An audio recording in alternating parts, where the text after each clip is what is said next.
Tito G, new subscriber po. Paano po kapag tumubo na ako sa XRP ngayon? Kunin ko na po ba muna ang tubo? Baka po biglang tumaas. Tanong dito, Axie Fan. Nothing wrong if you take profit. Pagka profit na po, pwede nyo na pong kunin yan. Take some profit. Kunin nyo na po yung ilang profit na yan. And then mag-set po kayo ng trailing stop dun sa remaining. Meaning to say, kung umakyat pa, may hawak pa kayo, may tina-target kang price, kung na-hit yun, you sell yung remaining. Kung bumaba naman, yung trailing stop will be activated, i-close mo na yung trade mo, kukunin mo na yung natitira pang profit. So, yan yung good problem dito eh. Diba? Pagka may profit ka na, take some profit, especially yung pang newbie kayo. Kadalasan yan ang mali ng newbie eh. Nag-TTP. Ang kaala nila yung TP, take picture. Ini-screenshot yung profit. Diba? Tapos papadala sa GC. Oy, profit.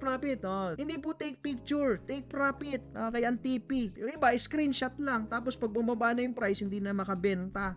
Ayaw na. Antay ko na lang baka umakit pa ulit. Baka hanggang sa malugi na. Kaya it's really important if you are new in trading na dapat meron po kayong sistema. Yung sistema po na yon will tell you when to enter, when to exit, and most importantly, when not to trade. Follow for more Tito Moves.